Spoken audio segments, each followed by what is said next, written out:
I was bouncing along there to the music. Hello and welcome to Kirklees Libraries and our Read Regional event with Clara Barley. Read Regional is New Writing North's large-scale library partnership project, which takes place from March through to June. It's delivered in partnership with 21 local authorities, through which they support readers throughout the north of England to engage with books by northern writers. Each year, at libraries and literary festivals across the north, authors take part in events in which we can share their writing and talk to them about their work. Last year, 10 books were chosen to read for Read Regional, but due to the pandemic, the events were postponed. We were hoping to go ahead as normal this year, but we are still unable to hold events in our libraries, and so we're having to have our conversations online, which has been quite a steep learning curve for us librarians. Now, Clara Barley works in the heritage sector and has written non-fiction on a range of historical subjects for exhibitions, publications, performances and films. Clara has also spoken on a range of historical subjects and characters at numerous events, including university conferences, WI groups, national museums and bookshops. She's also written non-fiction, short stories, scripts for short films and theatre, and this, her debut novel, The Moss House. The Moss House is an historical fiction novel. It's set over 200 years ago and based on the story of Anne Lister. Anne Lister lived in Shibden Hall in Halifax. So I think I've said enough of my introduction to get your appetites wet to listen to what Clara has to say. So it's with great pleasure that I would now like to introduce Clara Barley to the stage. I'm going to make us the same size. There you go. Hello, Clara. Hi, well, thank you very much for having me, and what a lovely introduction as well. So yeah, I sound like I've been busy. You have been extremely busy. I don't know how you fit it all in. Just about. I need a cup of tea, I think. Well, thank you very much for having me. And yeah, it's a shame we're not here in person still, but hopefully in the future we'll get to. It is hopefully by next year. Now, my mind is so full of questions. I want to know so much. I don't know where we're going to start. I want to know about Gentleman Jack. I want to know about Sally Wainwright and her series. I want to know about Shibden Hall. I want to know about the social history of the time.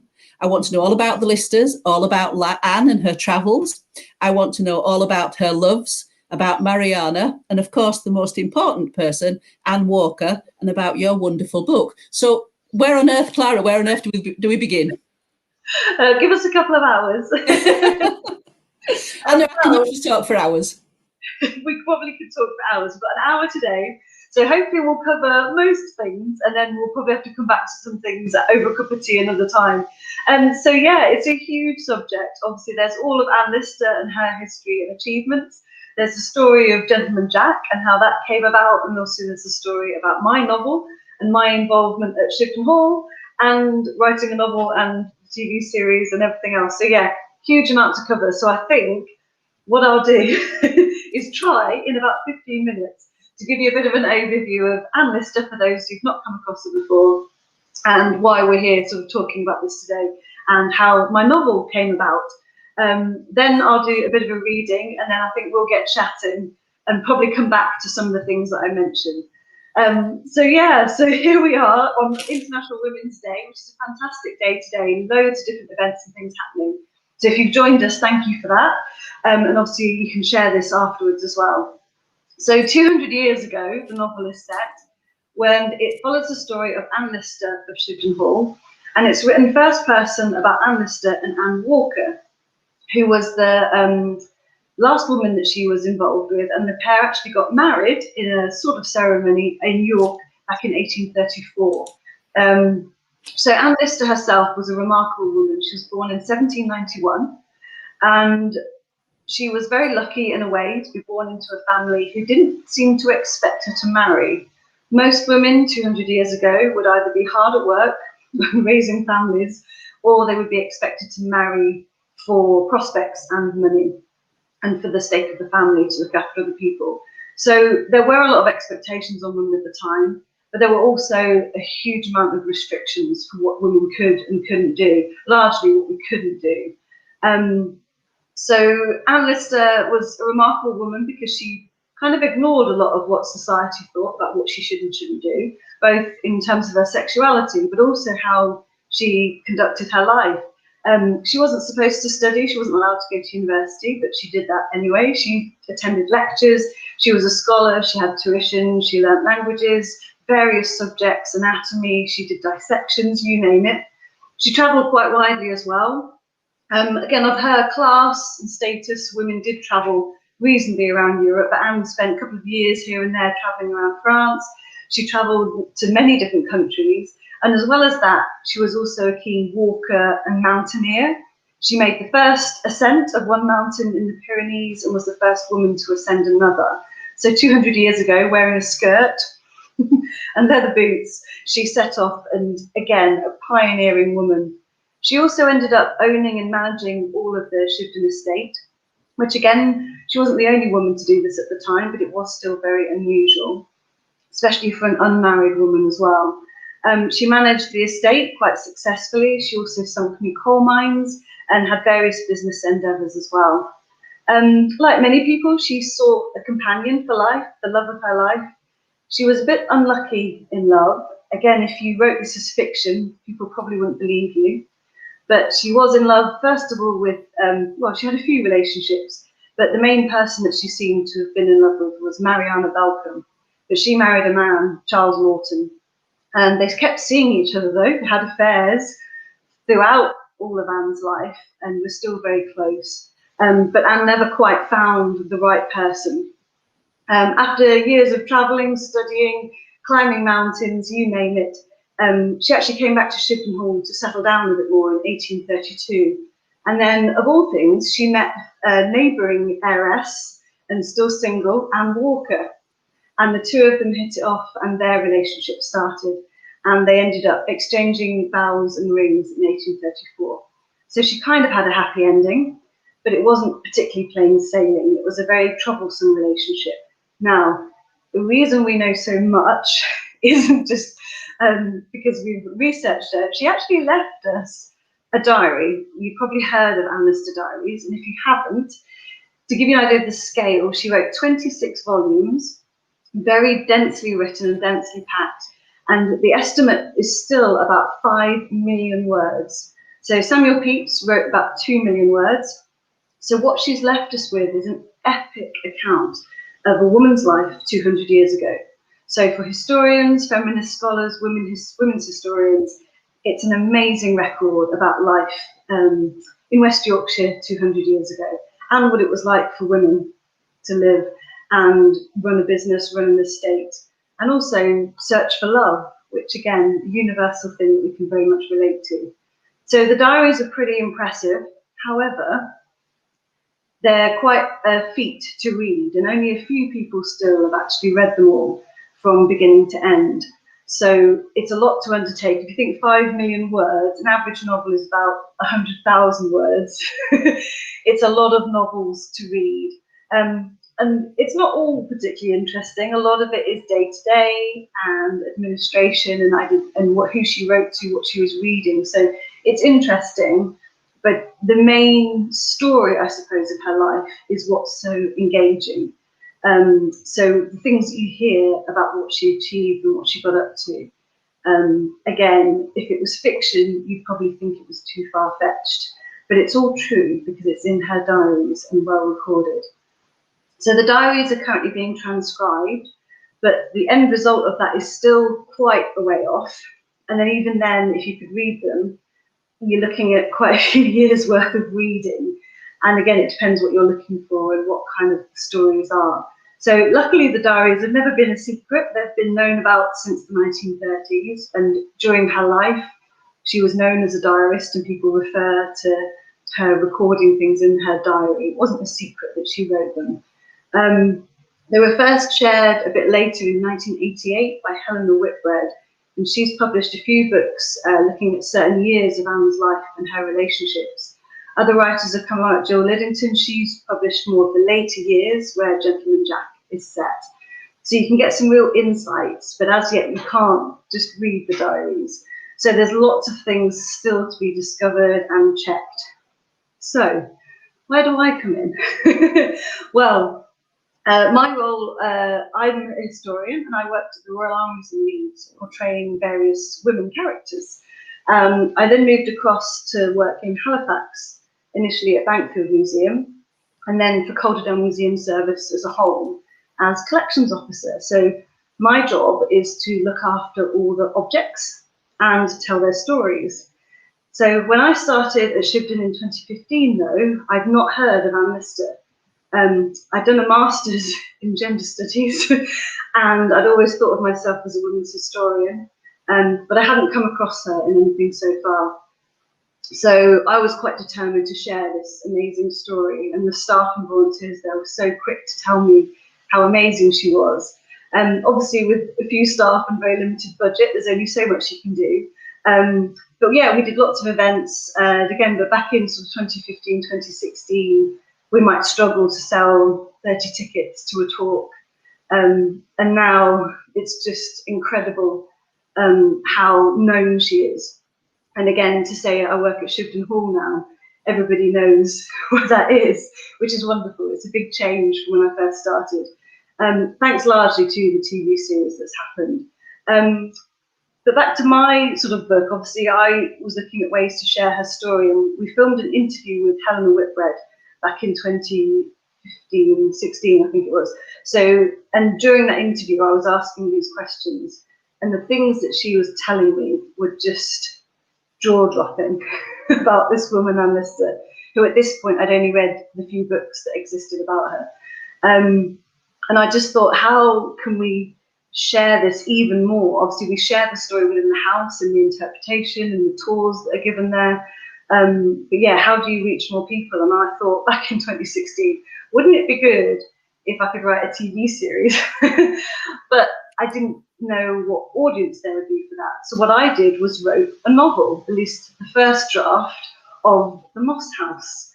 So quite a few years ago now. And it was largely based on what I'd learned so far, but also what Helena had said in this interview. And just some of the stuff about this remarkable woman just stayed with me.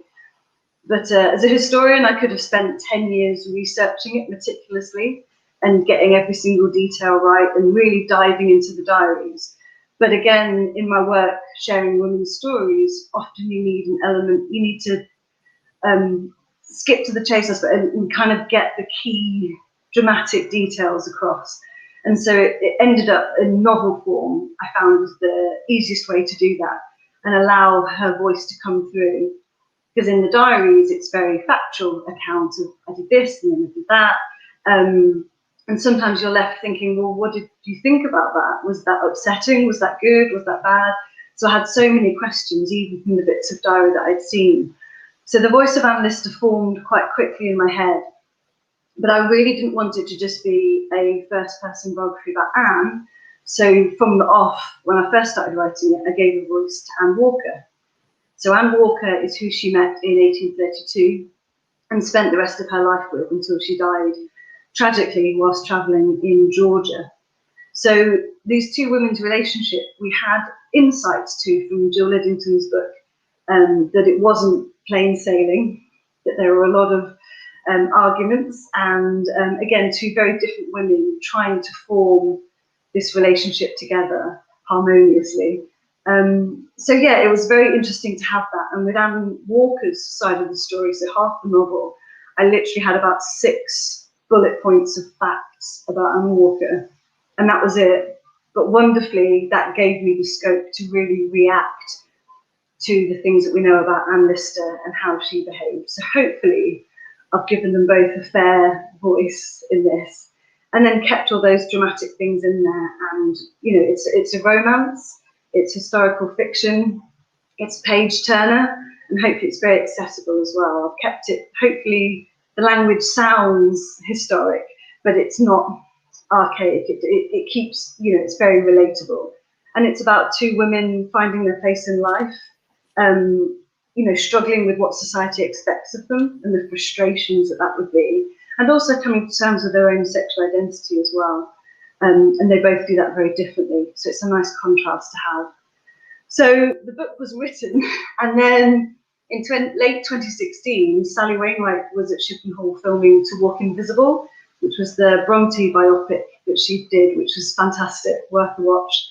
And she mentioned that she was looking to do a TV series about Anne Lister. And I thought, oh, I better have a look at this book before somebody else does. And about a year later, we got confirmation that the TV series was happening and that they wanted to film at Shipton Hall. So I then very quickly edited the book, because obviously I'd learned more by then, and got it out to publishers. And Blue Moose Books, a local publisher just down the road in Hebden Bridge, from where I am in Halifax, they jumped on it and we turned it around pretty quickly. And it came out in July 2019. Luckily, we had 6 months to sort of share it and promote it. I did lots of events and talks about the real Anne Lister, but also my account of Anne Lister. And then it was selected for Read Regional at the end of 2019. And we were all set for 16 talks in libraries in 2020. And I managed one of them early March, and all the rest have been postponed. But here we are, a year on, online, so it's very different. But again, it's just lovely to be able to share this story and talk about Anne, and especially on International Women's Day, because she was just remarkable for all aspects of her life, for defying the norms, for being herself, and the legacy that she's left us in these pages is just, you know, it's unparalleled by anybody else. And the fact that her house still survives and some of her possessions, it means you can really get close to her. Anyway, I could talk all day, so I think I'm going to stop there and I'll do a bit of a reading, if that's okay. Yeah, We're out of time, yes, that would be lovely. Thank you. I'll go back to just you while you do your reading. Okay. So what I'll do is I'll read a bit from the novel just to give you a taste of having the two different voices of Anne Lister and Anne Walker. Now, it's obviously their sort of more internal voices, so it's different to the diaries of Anne, which are obviously quite factual and recording what she does. And obviously Anne Walker, we know so little about. So again, she was nice to create this character who I think is very relatable, even sort of 200 years on. So the piece I'm going to read is from later on in the novel. This is 1836. And so by 1836, Anne and Anne, both got the same name, are married, and they're living with Aunt Anne, another Anne, and their father, Jeremy, Anne's father, and Anne's sister Marion, all at Shipton Hall with some servants as well. So little Anne Walker has been adopted and moved in. But like with all good fiction and non-fiction, it's quite a tragic tale. So this is Miss Lister first. So it goes from Anne Lister to Anne Walker. So Miss Lister, 1836. With all the stresses on our family last year, I imagined I'd lose Aunt first.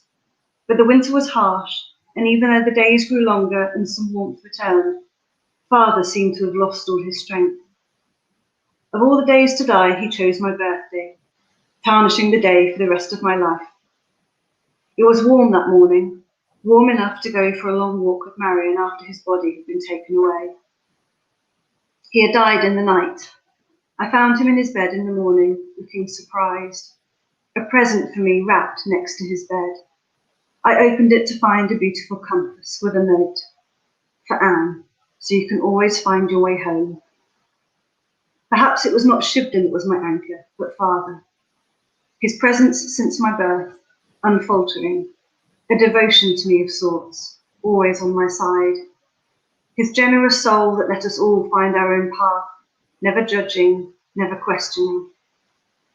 It is all left to me now, except my aunt's share. There are no more Lister men. But I have no place in society. They will not let me in. Even now, taking Father's place as the official head of our estate, there is no place for me. They keep me locked out, as if I am a plague that will infect them all. Anne assumes I am all confidence, but she does not see what it takes to stand in a room full of men, to ignore the jibes, the eyes on you, knowing that if they should decide, any one of them could snap my neck and have done, and they would not be accountable for it. Because the men are the law, and any power we women have is merely in the hope that they respect us enough not to hurt us, or that they do not realise how fragile and weak we are. As I walk beside his coffin to our Lister corner of the church, with my 3 charges following sadly behind me, the responsibility for them bears down on me, and I worry that I cannot protect them from anyone who may try to take away our freedoms. Aunt is frail, and Marion seems older, more gaunt, past any chance of a match now, beholden to me entirely. My Anne, so beautiful still, but carrying the weight of the world on her gentle shoulders. Eyes on her throughout the service. They cannot look away as she weeps for father. They cannot understand the grief of this wayward walker. Who was he to her, they question, when, if life was fair, he would have been her father-in-law, and they would sympathise. Miss Walker. I notice at the funeral that Anne is no longer separate from us, as we are all of us in black, all as one. Yet Anne's head remains high, her face fixed. Anne, I realise, will never blend in. Perhaps she should have worn red or white. I don't know how she manages it, and my entire body shakes with tears, and I cannot stop their flow. I can see them watching me, judging me, for who am I to sit with the Lister family? I should have gone to my own pew and sat with my own aunt and the Priestleys. But when I say this to Anne, she simply says, sit wherever you want to sit. I choose her. Once in the pew, she holds my hand tight the whole time. Anne understands.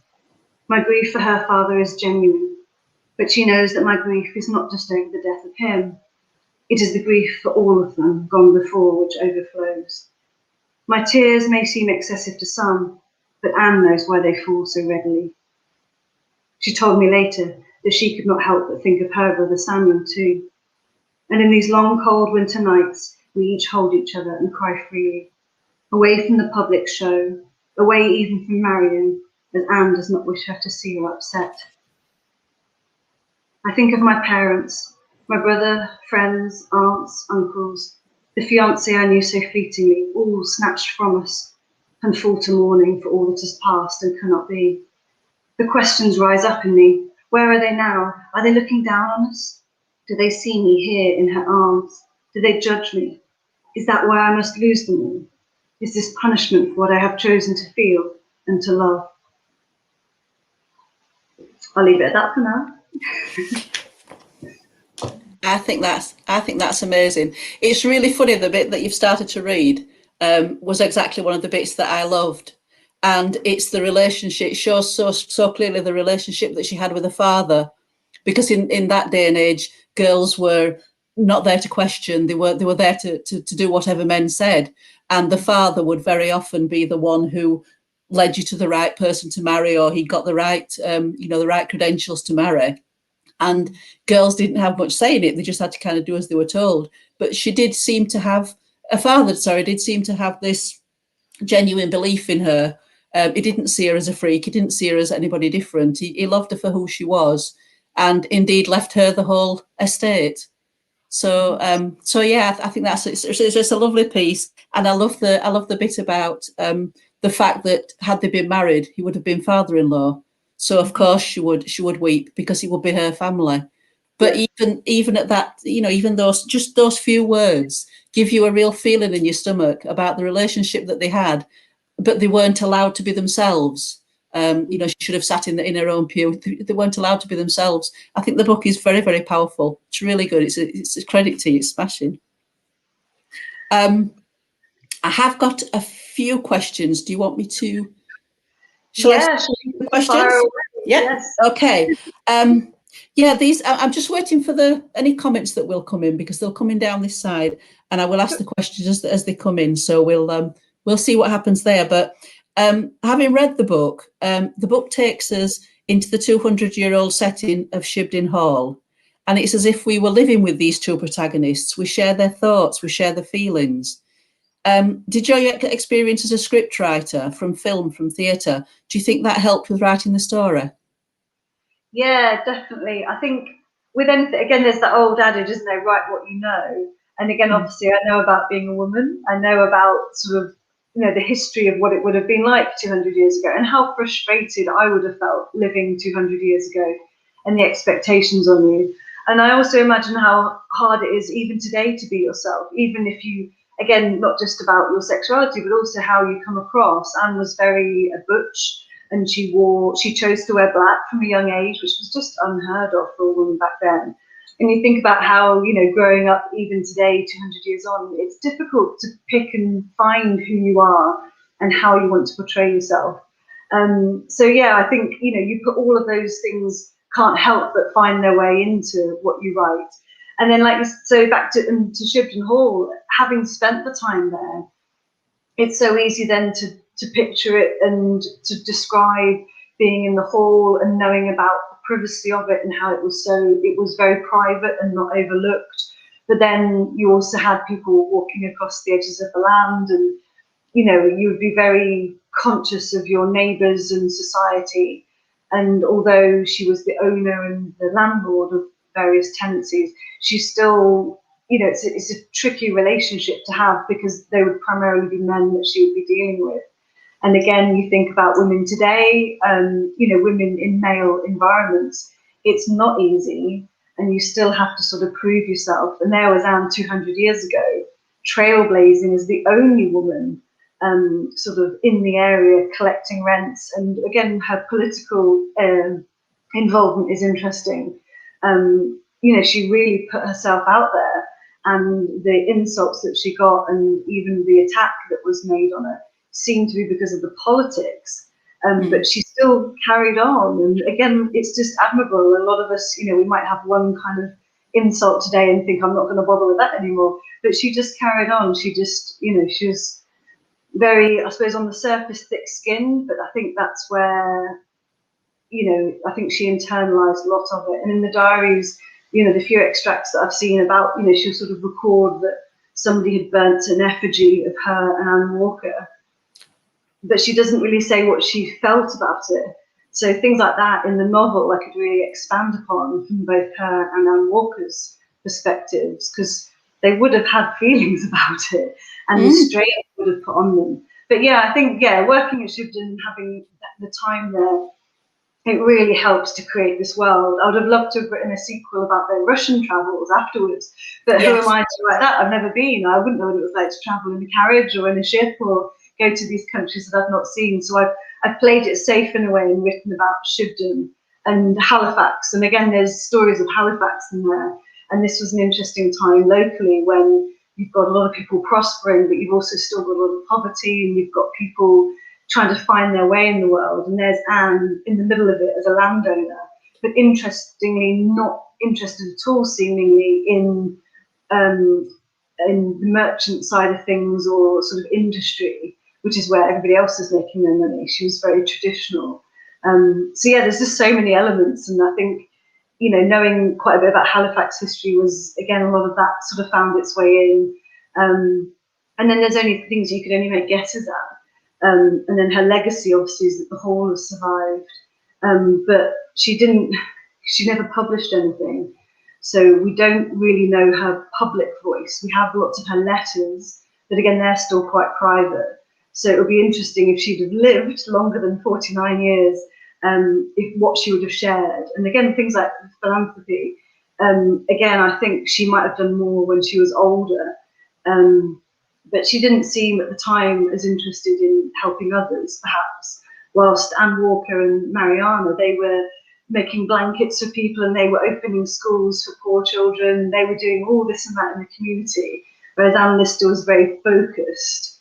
But then I think she had to be, because she was the head of the family and had that responsibility. But yeah, if she'd have lived longer, it would have been amazing to see what she'd have done. And back to Shibden Hall, she's left her stamp all over it. Everything at Shibden Hall has got something about Anne Lister to do with it. And you look at, say, anyone that's been to the park, the lake, she built that. And the driveway was her, and the gatehouse was her. The two wings were Anne Lister. The Lister lion that stands out the front was her. You see it everywhere. Her initials are carved in the staircase. And again, if she'd have lived longer, you wonder what else she would have done. It would have been probably quite transformed. And I think, in older age, she probably would have published and been more involved, perhaps, in the community. But we can only guess, really. So who knows? Yeah, it's interesting. I wonder what would have happened to her if she had lived longer, because she did seem to have an incredible life. And for goodness sake, all the words in the diaries, this 5 million words that she wrote in the diaries. What on earth would she have written? Sorry, if she'd have got past the 49 years. She did an awful lot in her life for 49 years. Yeah, and again, the diaries only cover 22 years. So there's the missing diaries from when she records trying to write a diary from 1806, but we only have from 1818 onwards. So yeah, there's probably more to be found. And then yeah, we could have had 10 million words if she'd have lived. But then I don't think anyone could ever read that much. It's epic. Now then, we've got, well, I don't know, can we get this whole question up? Here we go. This is from Richard Gibbs, who says, it's an amazing piece of work, very well done indeed. As you said yourself, finding records of Lady Walker is very difficult to do, which I can sympathise with, as I've had to do this myself for a talk on Anne.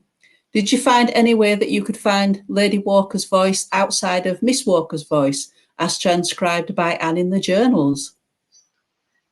Oh, that's interesting. Well, I think, yeah, again, I think the creation of Anne Walker came initially as a reaction to what Anne Lister said about her, because she's quite disparaging about Anne Walker and sort of says, oh, you know, she's messing with me and she's, you know, she's not being fair and she's stringing me along.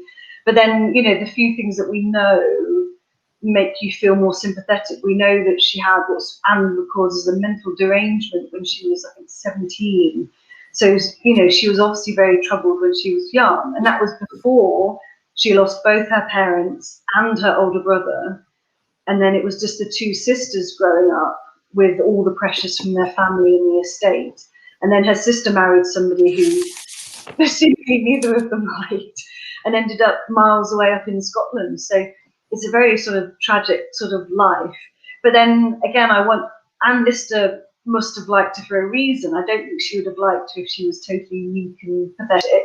So again, I tried to imbue some humour into her and a bit of spark, because she still must have had quite a lot about her to attract someone like Anne Walker. And I think they would have been quite a good match in a way.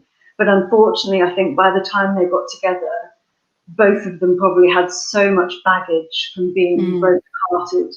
And again, you can't underestimate the expectations of society and their families upon them, much less for Anne Lister. But for poor Anne Walker, again, you just got to think, how hard is it today to, you know, go out randomly just dressed as Spider-Man without attracting lots of attention?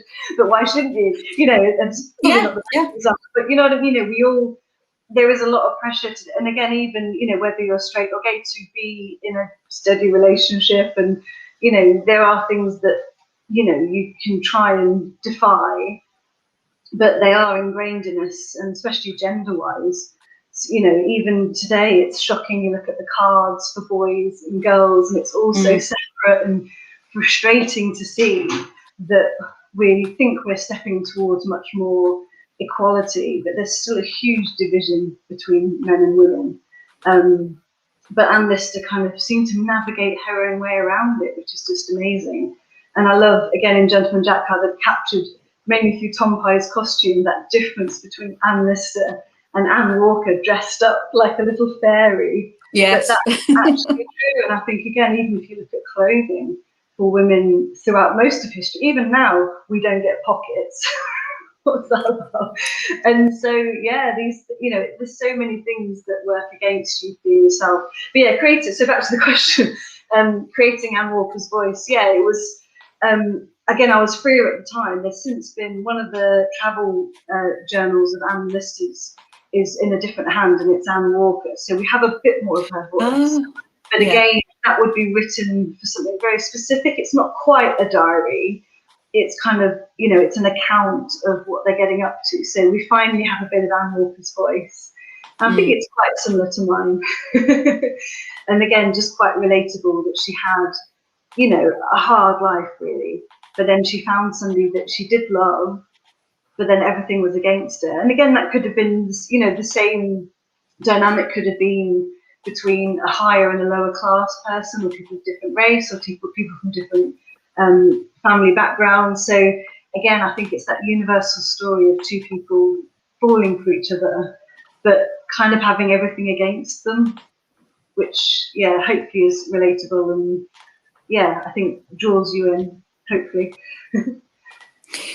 You said that, I think you said that you'd never thought of the diary voice of Anne was her true voice.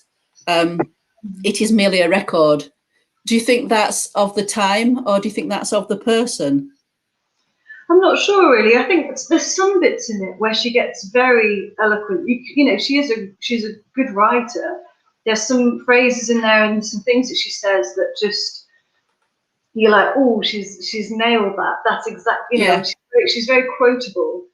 But out of 5 million words, that's not a huge amount of it. A lot of it is very practical. And if anybody's seen the pages, she writes in her plain hand, but pretty much every word is abbreviated.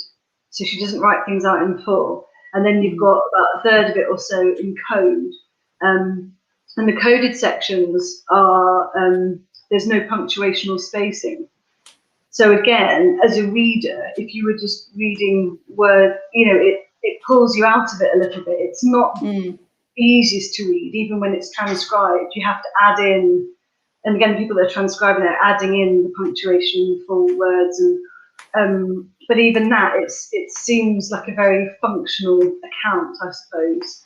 And like I say, some of the key events that Helen has sort of mentioned, looking at the diary entries, she just records it very bluntly. This happened, and you're left thinking, well, what did that make you feel like? And again, there's some bits that wonderfully reveal more about how she feels, but on the whole, it's quite functional. The letters are much more expressive, I think.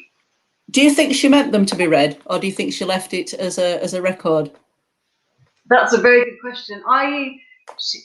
Again, the things that I've come up and I haven't read. I wish I had. But again, the things that I've come across sort of mention her commitment to writing for herself. I will record as a reference, you know, and it was always about her looking back. And she writes in the diaries about reading back over previous diaries. And she shared them with some people, you know, she would read bits to people or share them. So it was very much part of what she did. But again, I think she'd be horrified that we read it. And the fact that she wrote them for herself, but she still wrote a huge amount of it in code, that she didn't, you know, you only do that if you don't want people to read it. And so I feel a bit embarrassed that the code is cracked and we know all of that. But then I think it's so important today, especially for a lot of women, a lot of gay women, that we have that record, because again, the invisibility of homosexuality is just shocking. And we know full well that there are so many people that have these stories in history. But Anne's is one of the few where it's very explicit. There's no questioning it. And again, it's for us today, that's so important to be able to share that she was definitely gay and how she navigated that in her life. But I don't think she would be very happy about it. And again, it's very personal stuff. It's things about money and family and health. She talks about her women's, her periods and her toilet habits. You know, it's all stuff that you wouldn't want anybody to ever read. Yeah, yeah. So I think although it's very important and it's amazing that it's been shared and, you know, it gives people a connection to her, I think she would hate it. So yeah, so sorry, Anne. And I wonder what she'd think about the novel as well. I wonder what she'd think. I just wanted to compliment you on the way that you created an inner voice for her so that we can get to know her better. Because it's as if you've kind of made that link for us between the girls and history. And I thought that was lovely when reading the book. Oh, brilliant. That's lovely to hear. And I think, like you say, that was the challenge, really. It was to make it not just an account, but something relatable. And again, with Anne Lister, because the diaries are written very functionally, she can come across, I suppose, as a bit cold or calculating.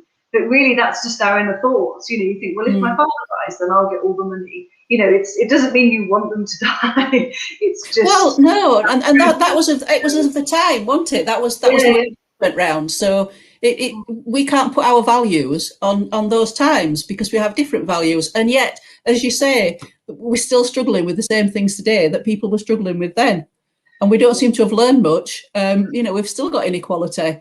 We still feel that we have to. Women still have this massive guilt that's just transcended down through the ages.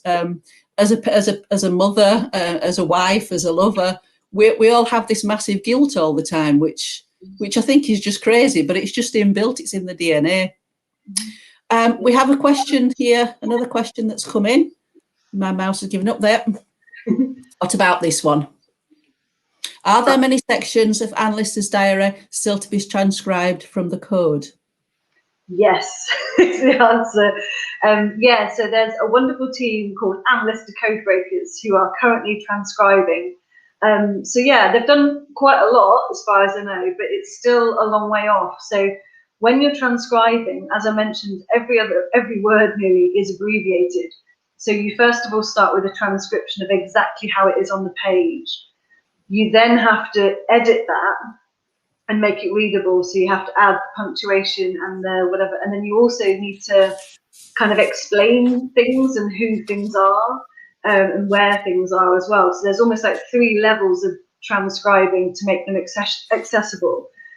So yeah, I think there's still a lot to be done. And again, each one is done by an individual and then double checked by somebody else. And then it goes to the archives, who then I think have somebody else that writes it out in full. So, and then again, how do you then create the algorithm to do a search on 5 million words? Because out of 5 million words, you search for a word like Shibden, and you'll probably get tens of thousands of results. So again, it's the sheer volume of data and how they share it. I don't know how they're going to do it. But at the moment, there are people, you know, again, I know Helena has a biography in the pipeline, hopefully going to be published at some point. But again, I think that's still only a certain few years bracket.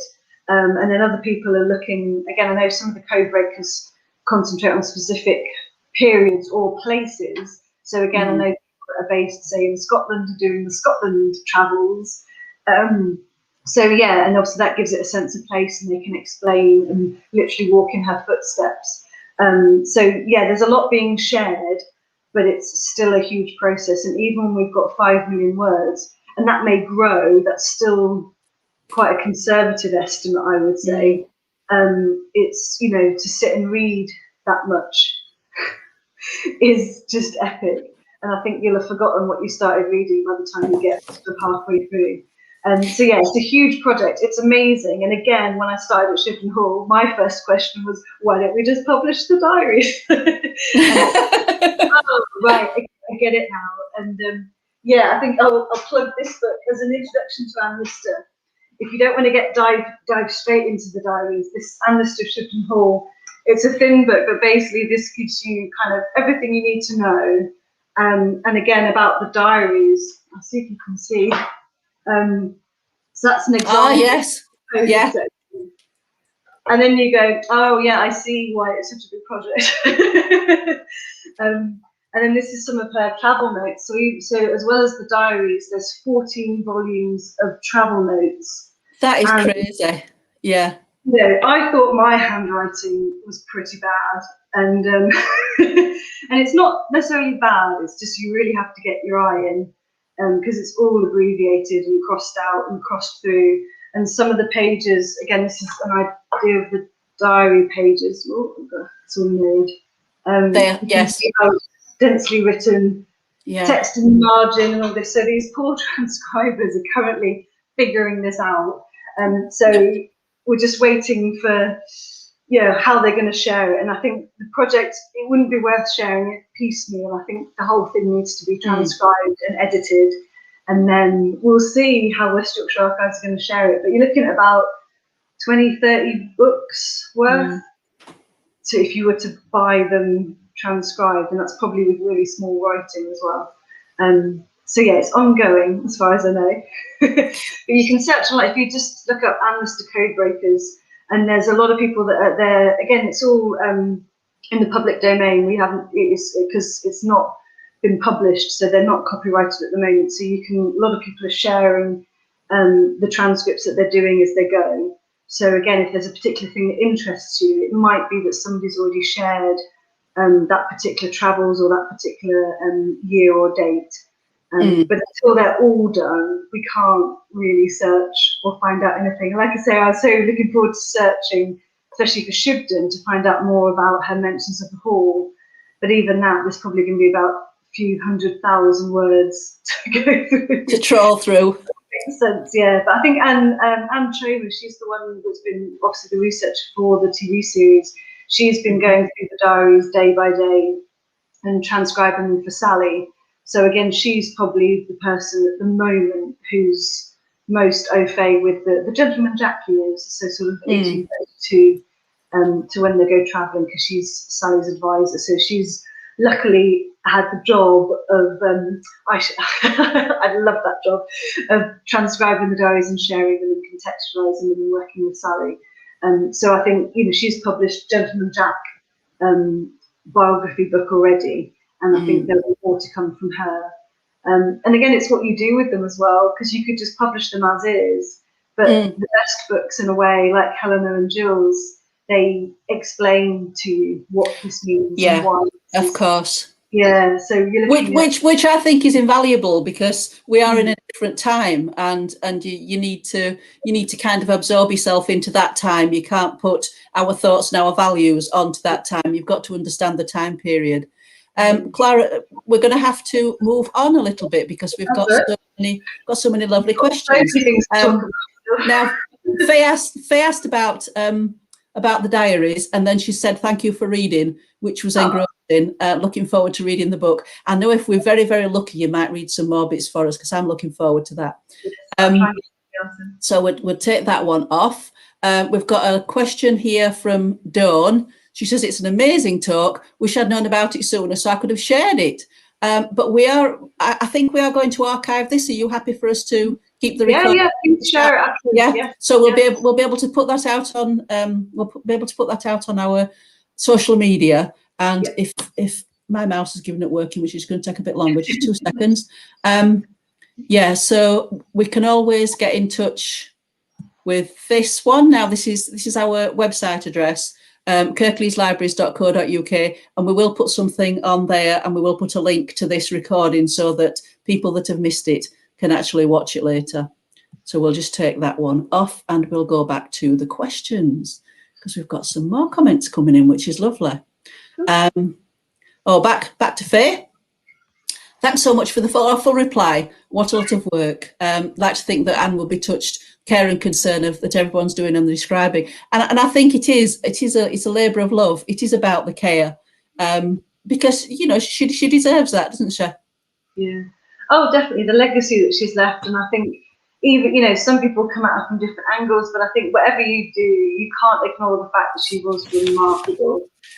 Not just for the diaries, but also what she did. I mean, if she'd have lived longer, she'd have done even more. But even just to climb 2 mountains, like in the Pyrenees. If she wanted to.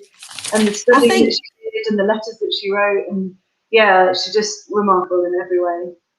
I think the thing is, people tend to think about the code and the secrecy and the sexuality and the lesbian side of her relationships. But she was such a rounded character. She had such an amazing life. She was such a multifaceted person. I think she's a really fascinating person. So I believe that Anne Lister's diary is 5 million words in the diaries. Still yet to be transcribed, as we've said.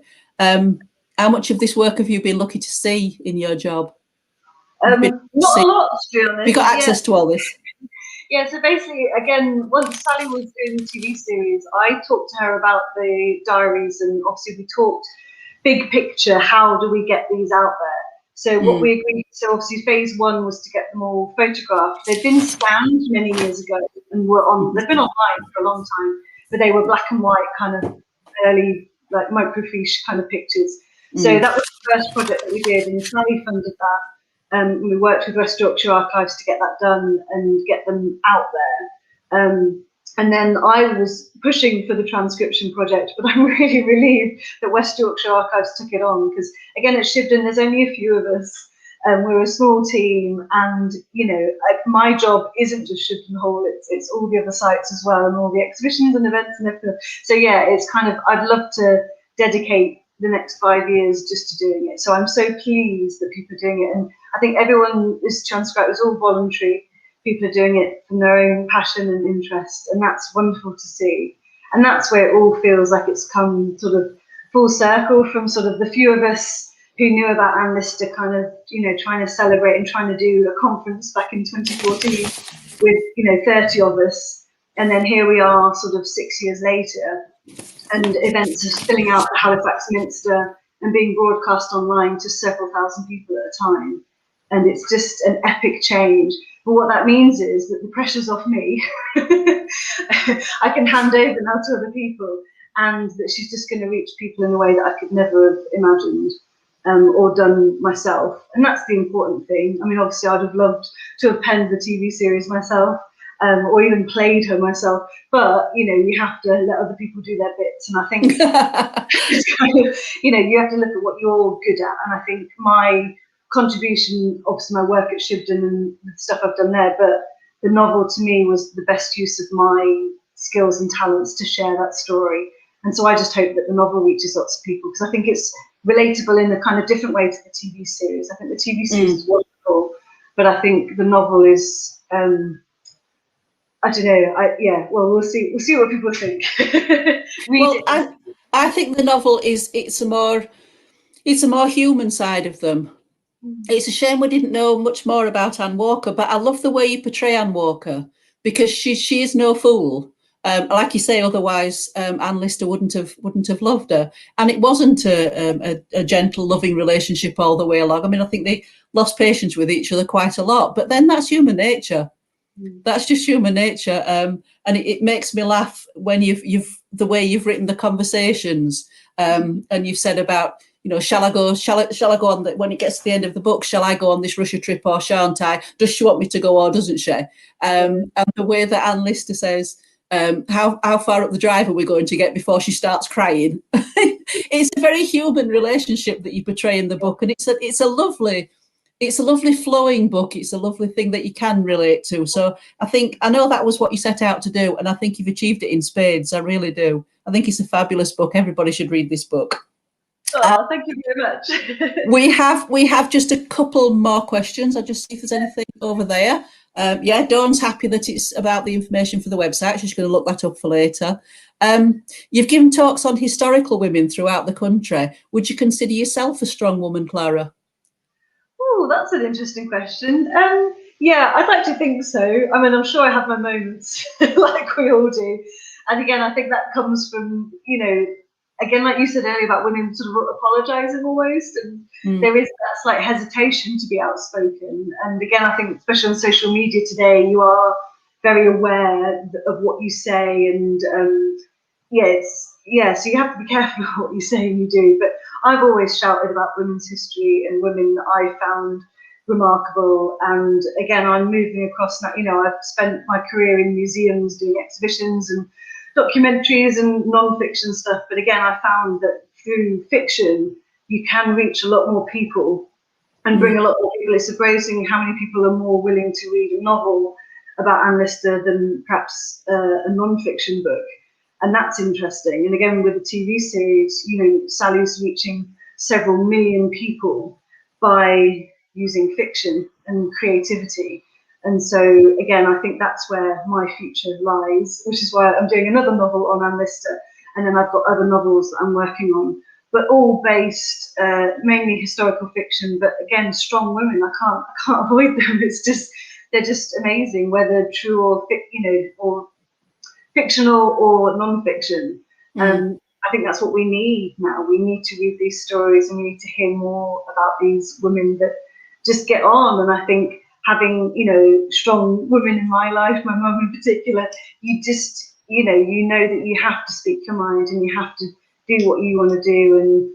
And it's not always easy, and you have your doubts and you get nervous.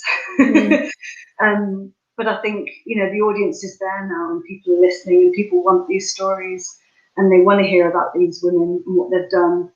And it gives you inspiration. And I think, again, with Anne Lister, she's just inspiring. And even Anne Walker, who we don't know much about, she's still amazing and inspiring. And there's a lot of work going into Mariana, especially by Chantal Smith, who's done a huge amount of research into Mariana, who again was a sideline. She was Anne Lister's former girlfriend, but now I think she was the love of her life, wasn't she, Mariana?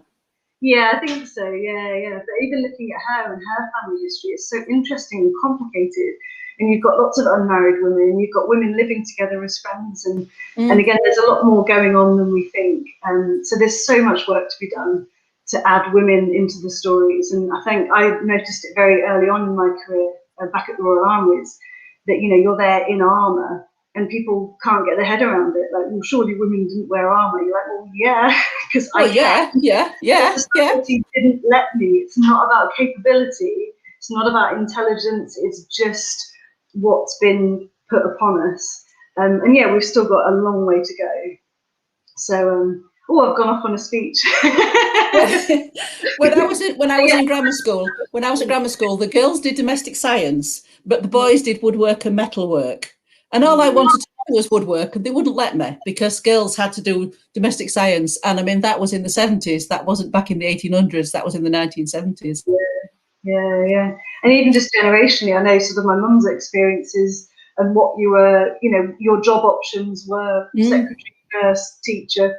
And then my generation, I was just told I should join the army, but be a nurse, not a doctor. Oh, no. Nurse, yeah. And that's girls had to know their place. Exactly, yeah. Or you can run and jump and climb trees, but you still have to look after people. I was like, I don't care about So yeah, it's interesting and again, I think today, things have come on hugely. But I think, again, as a historian, but we need to remember where we've come from. We need to know that it's been hard work and has taken a lot. And young women, they need to know about things like the suffragettes and what people could and couldn't do. They need to know that we've only had equality for like a few decades, if that. So yeah, I think there's things and that's why history is important. These stories remind us of what things were like. And then universally, I think, again, every historic woman that I've shared a story about or talked about, we have the same emotions, the same desires to love and be loved. And things like that just don't change. Circumstances might be different, but ultimately we just want to find a place and be useful, I suppose. I think everybody just wants to be loved. I think that's what we miss in this pandemic. Everybody's just missing having a hug, just being with their loved ones. I think it's a very difficult time for everybody. I wanted to ask, do you see traits of Clara Barley in Anne Lister or Anne Walker? Yeah, totally. Yeah, I think in the book, again, one of my closest friends read my novel, and again, she messaged me straight away. She was like, she kept turning to her partner and saying, "This is Angie. This is Angie." She's in the book. And again, I think people that know you can recognise bits of you. And yeah, there's bits of me in both Anne Lister. Again, I think, the strength that you have, I think I have my Anne Lister moments, but I'm also a lot of the insecurities of Anne Walker I also have, but I managed to hide them quite well. So yeah, I think, and again, hopefully that's with the novel, and especially the next novel that I'm writing, which is about Anne Lister and Mariana. I think Mariana's even more like me. And so that will be interesting to see people that know me, what they think to Mariana. I think they'll be like, that's totally you.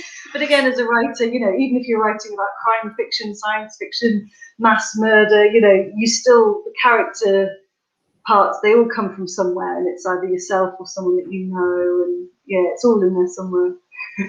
I think the magic of being an author, though, I've come across this a few times. We've been doing some Library Adventures live sessions for children, which we do on Thursday mornings, and we've had the librarians at Kirklees have had the absolute amazing pleasure of being able to talk to authors all up and down the country, whereas before we've only had local authors, but because of the pandemic, of course, and lockdown, we've had conversations with people in Australia, America, all over the place. It's been amazing. But the thing that's come across so much is the gift that the author has. They all say the same thing. Where do you get your characters? What's your inspiration? And they all say the characters are all in there. They sit on my shoulder. They talk to me. The characters tell their own story. And I love the way that the characters in your book just come flooding out of you onto the page. And it seems to flow so easily. Is it very easy to write? Yeah, again, I feel really awful when I say it, but yeah, it was really easy to write. I wrote it very quickly. Because I knew, I had my chronology and I had my 6 bullet points about Anne Walker. And then, but I kind of felt, because I knew Shibden and I knew how I would feel 100 years ago, and I knew the complexities of their relationship, but obviously there must have been something that brought them together. So yeah, it was very quick to write, and this next one hasn't taken me particularly long. You keep alluding to this next one. Are you going to tell us a bit about this next one? So I'm finishing off at the moment the next one, which is called The Mere Side, and it's a kind of sequel prequel. So it's the relationship with Mariana. So this one stretches epically from 1812, when they first met, through to 1860s. So basically this one, a lot of it is pre-Anne Walker and the relationship with Mariana, but it goes all the way past Anne Lister's death and Anne Walker's death. And so it's all about Mariana and her life. And again, I know a reasonable amount about Mariana, but before too much is found out, I want to get this novel finished because it gives you a bit more free rein to fill in the gaps. And her story is just amazing as well. And again, the diaries don't start until 1818, so there's a good 6-year period which is free for me to create in as well. And I like the idea of bringing back Anne Walker, because obviously the novel, The Moss House, ends with Anne and Anne heading off to Georgia, where Anne Lister dies. But we don't, and again, back when I wrote this, there was very little known about what happened next to Anne Walker, but we know more now. So I can't wait to write more of her story and give her an ending, I suppose. Yes. Yeah, so that will be hopefully out at some point. Watch this space. We'll definitely watch this space. I'm just going to put this, next question up here if I can. Oh, there you go. Okay, one from Amanda. At Shibden, do you get a lot of interest of Anne Lister from abroad? Has her story travelled worldwide? Yes, totally. We've had people coming from America, Canada, New Zealand, Australia, Norway, Sweden, Finland, you name it. People have been to Shibden. We should have kept more of a guest book. We have a signing in book, but not everybody does it. But no, people from all around the world. And again, that's where the TV series, I think, being aired internationally on HBO and on the BBC, again, people watch the BBC throughout the world. And so, the platform that it's on is just epic. I mean, there was interest before the TV series, obviously within lesbian history and within women's history. There was, there was knowledge about Anne Lister. She was taught at various universities. So within certain circles, she's always been around. In 2010, there was the Maxine Peake BBC drama, which again drew a lot of interest. And Sue Perkins did a documentary back then as well. So there'd been, the candle was lit and was burning, but Gentleman Jack has just gone beyond anything we could have imagined, really.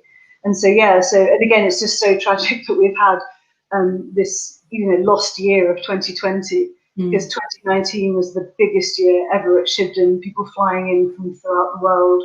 And again, it's just emotional. People are arriving and just crying, to be in her home. And it's amazing to be sort of part of that and facilitate it in a way. And people were coming in to Shibden and coming out and having that strength too.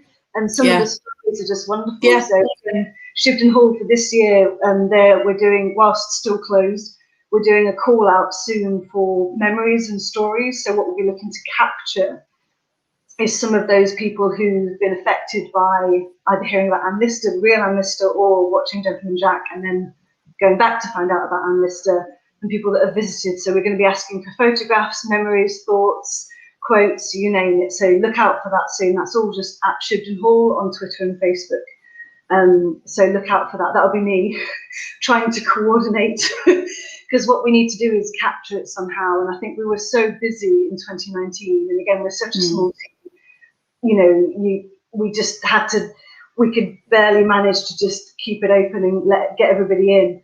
But now we've had a bit of space. And again, we anticipate it being very busy again this year. And I think 2022 will just be epic, because I think a lot of people might wait this year. So I think 2022 will be the bigger year, because also Series 2 will have been out. And Bankfield will have the costumes from Series 1 and 2 on display. And we'll also have loads of stuff from the 1830s, from the period, to give you a real insight into life at the time. So yeah, 2022 is going to be epic, I think. And then this year, I think we'll get a lot of the diehard fans will come as soon as they can, from all over. But yeah, it's international. You know, it's massive. And to have Series 2 coming, what that will mean a whole new audience, because a lot of people might not have seen it or missed it somehow. And then rewatch Series 1 and watch Series 2. So yeah, so hopefully I'll get the second novel out in time for Series 2, and get my sort of version out there as well. Which some, you know, again, some people have just read the novel but aren't interested in the TV series. Some people have read both and love both for different reasons. So yeah, it's just trying to reach as many people as possible with, you know, people visiting the hall and interpretations around. And Sally said in an interview more recently, she was amazed at how many other things are coming out, and she wanted to see how other people interpreted and shared Anne's story. So it's all part of, I think we're all on the same team. We just want to share her in ways that relate to different people, and get that connection with somebody, I suppose, which is, I think, what we're looking for in real life, but also when you find somebody 200 years ago that you can relate to, it's fab. I think we've kind of gone full circle, though, because when we started talking, I said I want to know about this, and this. We could still go on talking about this, and this. We could do a whole series just talking. There's just so much, and I'd watch anything that Sally wrote. I'm told that Sally and I went to school together, but I think we must have been in different forms or different years, because I don't remember it, but we did both go to the same school. And I would watch anything that she wrote, because I think she has such a lovely way of writing drama. I think she's amazing. So do we know when the second series is coming out? We don't at the moment. They're still filming. They've done quite a bit of filming at Shipton Hall and in this area. So that's still happening at the moment and in April. So again, I've no idea. I can't say anything officially. I don't know. But I would guess either late this year or early next.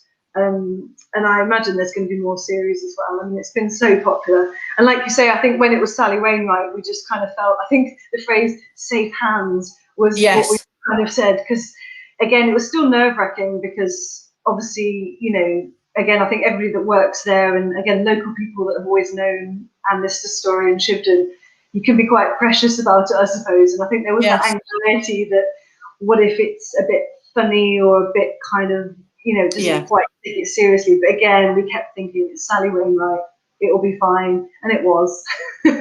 Well, she knows the area so well, you know, and she knows the characters, and I think because she knows what she's talking about, she does get that over so well. So I think she's in very safe hands. We're gonna be going massively over. I think this is great. Yeah, we should probably stop. We should probably wrap up. So I should look back at my notes, see what I should have said to you. So yeah, a few things that I would say is, apart from thank you so much for your company today, I've really enjoyed it. But I think we should get back to the books. So let me just go across here. If I feel that everybody should now either rush out and read the book or buy the book.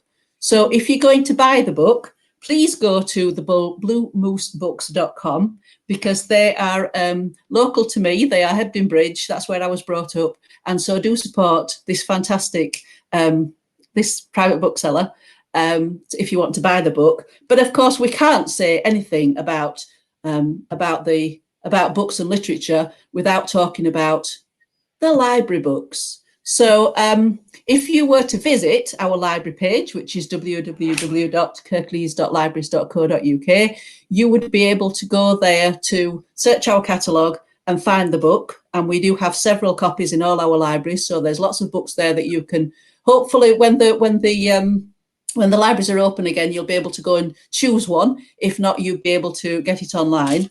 But because of lockdown, we have been spending an awful lot of our book budget on ebooks so that people can still keep reading from home. And so if you wanted to read the ebook, we have it in ebook form as well, which is kirklees.overdrive.com. And the last thing that I have on here is, we get that one up, is Endeavour Films, which is, if you want to follow our illustrious guest this evening, you can follow Clara. Nearly gave you a different name then. Follow Clara on Endeavour Films. She's at Endeavour Films. That's a Twitter handle. And there's some fantastic stuff on there. I can't thank you enough. It's just been absolutely brilliant. Like I say, I could go on talking for ages. I'm really looking forward to your next book, because I found that relationship that she had with Mariana at first, I think that's a really good one to explore. And I love the way you write. So I think we're in for a treat. Oh, well, thank you very much for having me. It's been wonderful. And yeah, there's so many other things to talk about. But yeah, follow me on at Endeavour Films or clarabarley.com, and there's other events and things, and I'll talk about different things at different events. But no, thank you, Linda, for, yeah, really, I'm glad you enjoyed the book, and thank you for sharing it. And yeah, please spread the word. Yeah, Blue Moose Books, it's a small independent publishers, so anything you can do to spread the word and push library rentals. Are the guys not up for an award? The Blue Moose books, are they up for an award? Possibly. I think they are. Yes, I think I've read somewhere that they're up for an award. Okay. So yeah. No, they've done 4 female authors this year. There was 2 of us the year that I was published, 2 men, 2 women, and then this year it's 4 women. So again, getting stories out there, and they're so eclectic. You couldn't, any 2 Blue Moose books are very, very different. So have a look at their catalogue. And again, all of them are available in libraries as well. So yeah, so support your libraries. And thank you to New Writing North for organising the Read Regional campaign. And I'll be doing various talks over the next couple of months as well. So there's more from me to come. So thank you, Linda, for having me. It's been great. We'll talk some more over tea tomorrow. And also look out for the Anne Lister birthday weekend. When is the... Yeah, so that's her birthday's on Saturday the 3rd of April, so she's going to be 230, a little bit older than me. So yeah, so she's again, Shipton Hall will still be closed, not allowed to open just yet, but there'll be lots of stuff online. Again, I'll be doing an event with Halifax Central Library, so we're going to be online, I think, Sunday night. And then again, just look at museum's website for Shipton Hall, and if you're on social media, then it's at Shipton Hall. And everything's going to be posted on there, including a call out for stories and memories. So yeah, get involved with that if you can. That sounds great, and a lovely note to finish on. Clara, thank you. Clara Barley, aka Angela Clare, thank you so much for a really enjoyable evening. Thank you. Thank you. Bye-bye now.